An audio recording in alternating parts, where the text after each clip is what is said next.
अस्सलाम वालेकुम। पार्टनर से अपनी मर्ज़ी की हर बात मनवाने का नफ्सियाती तरीका। बहुत सारे लोग जब मेरे पास पर्सनल काउंसलिंग के लिए आते हैं ना, तो मैं जब उनकी केस देखता हूँ तो अमूमन लोगों के साथ ये प्रॉब्लम होता है कि उनका जो पार्टनर होता है उसके पास ना डार्क साइकोलॉजी की टेक्निक होती हैं। या तो वो गॉड गिफ्टेड होती हैं और या फिर उसने यूट्यूब से या इधर उधर से कहीं से सीखी होती हैं या कोई कोर्स बाय किया होता है। अब वो क्या करता है कि वो अपने पार्टनर से अपनी मर्ज़ी की हर बात मनवा लेता है और अपने पार्टनर की कोई बात नहीं सुनता। अब ये जो बेचारा विक्टिम होता है, ये बड़ा परेशान हो जाता है कि यार हमेशा मेरे साथ ऐसे हो जाता है कि मेरी एक ख्वाहिश होती है कि मैं अपने पार्टनर से ये बात मनवा लूँ और मैं इजहार भी करता हूँ, अपनी ख्वाहिश अपनी विश बताता भी हूँ, लेकिन मेरी ये विश पूरी नहीं होती। क्यों नहीं होती? क्योंकि इनका पार्टनर इनको इमोशनली ब्लैकमेल करता है और डार्क साइकोलॉजी की टेक्निक अप्लाई करता है, जिनकी वजह से ये बिल्कुल अपने पार्टनर के कंट्रोल में आ जाते हैं। वही टेक्निक मैं आज आपके साथ शेयर करने जा रहा हूँ और इसलिए इसका आपको सलूशन भी बताऊँगा कि अगर आपका पार्टनर ये टेक्निक आपके ऊपर अप्लाई करता है तो आपने अपने आप को प्रोटेक्ट कैसे करना है, ख़ुद को बचाना कैसे है, और कभी ज़रूरत पड़ जाए तो आप अपने पार्टनर के ऊपर इसको अप्लाई कैसे कर सकते हैं। इस टेक्निक का नाम है गिल्ट ट्रिपिंग। आपने अमूमन ये देखा होगा, ये ज़्यादातर अगर यूज़ करती हैं तो फीमेल यूज़ करती हैं अपने पार्टनर के ऊपर।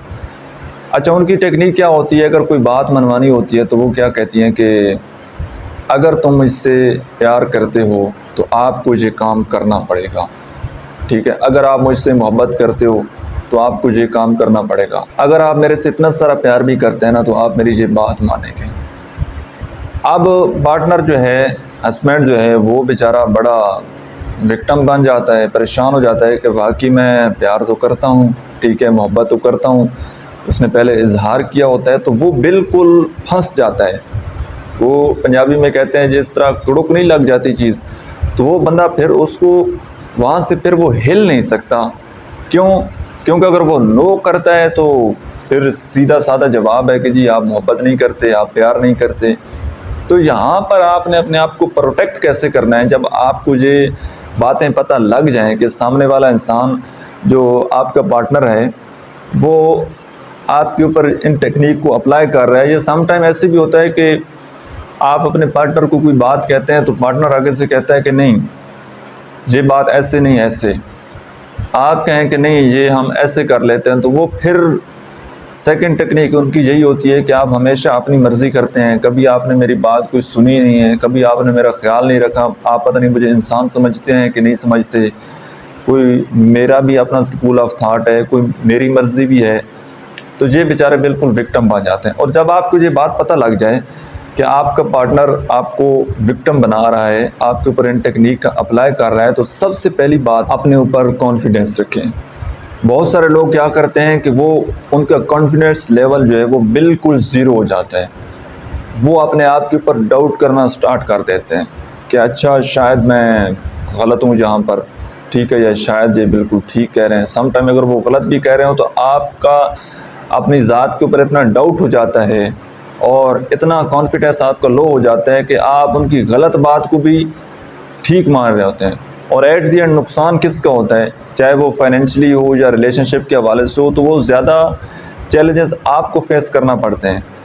तो इतना कॉन्फिडेंस आपको कम से कम अपने ऊपर होना चाहिए कि सही को सही और गलत को गलत आपको पता हो कि ये चीज़ जो है मेरा पार्टनर, वो सम टाइम वो ठीक एडवाइस होती है उनकी तो आप वो मान लें, लेकिन जो एडवाइस आपको लगता है कि ये ठीक नहीं है और आपका पार्टनर रॉन्ग है, तो आप बैठकर कम्युनिकेट करें, ठीक है। आप बैठकर उनके साथ बातचीत करें और उनको रियलिटी बताएं कि जिस तरह आप जे मुझसे डिसीजन करवाने जा रहे हैं फोर्स करवा के या इमोशनली ब्लैकमेल करके, तो इस तरह से नहीं होगा। अगर मैंने ये डिसीजन कर लिया तो इसका अपोजिट एंड रिज़ल्ट उसका ये निकलेगा और जो बात मैं आपको बता रहा हूँ उसका रिज़ल्ट ये निकलेगा, ठीक है। आप पूरी एक्सप्लेनेशन दें उनको कि आपके डिसीजन का एंड ये होगा और जो बात मैं आपको बता रहा हूँ उसका रिज़ल्ट ये होगा। आपने अपने आप को इमोशनली अवेयर करना है। जब आप अपने आप को इमोशनली अवेयर करेंगे तो कोई भी इंसान जो है वो बआसानी आपको ब्लैकमेल नहीं कर पाएगा। एक रूल अपनी लाइफ का बना लें, चाहे आपका पार्टनर कोई आपको एडवाइस कर रहा हो या आप अपने पार्टनर को एडवाइस कर रहे हो, जी आप दोनों के लिए है, स्पाउस के लिए, कि फॉर एग्ज़ाम्पल आपका एक पार्टनर कहता है कि हमें ये डिसीजन कर लेना चाहिए, तो सामने वाले का काम है वाई, वो पूछे क्यों, मतलब ये डिसीजन आपने क्यों करना है। अगर किसी की वाई क्लियर है ना, किसी को ये पता है कि हम ये डिसीजन करेंगे, जहाँ पर इन्वेस्टमेंट करेंगे, इस बंदे के साथ रिलेशनशिप बनाएंगे, और उसको पता है, अपनी वाई क्लियर है उसको कि अगर यहाँ पर हमने इन्वेस्टमेंट की तो हमें इतना प्रॉफिट हो सकता है, इस बंदे के साथ रिलेशनशिप बनाया तो हमें हमारा बिजनेस आगे मतलब कितना बढ़ सकता है। तो हर डिसीजन में अगर वाई आपकी क्लियर होगी तो आप कभी भी धोखा नहीं खाएंगे।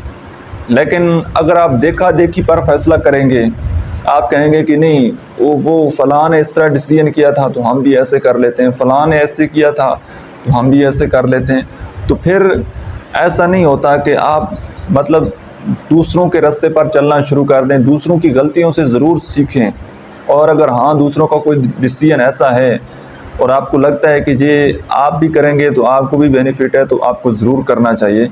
बट आपको अपना वाई वो हमेशा क्लियर रखना चाहिए, और अपने पार्टनर के साथ बैठकर आपने बातचीत करनी है और कॉन्फिडेंस के साथ करनी है।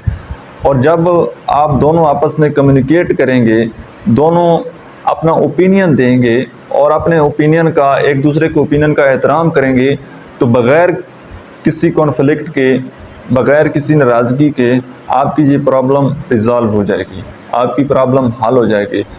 लेकिन जब आप बग़ैर किसी वजह से, बग़ैर किसी को कोई वजह बताए हुए अपना ओपिनियन थोपने की किसी के ऊपर कोशिश करेंगे, तो फिर जहाँ पर प्रॉब्लम होनी है। तो कोशिश ये करें कि बैठकर कम्युनिकेट करें और एक दूसरे की राय का एहतराम करें। सो आई होप कि आज की वीडियो से आपने कुछ ना कुछ ज़रूर सीखा होगा। वीडियो कैसी लगी है कमेंट सेक्शन में आपने अपना फीडबैक ज़रूर देना है। Thank you so much.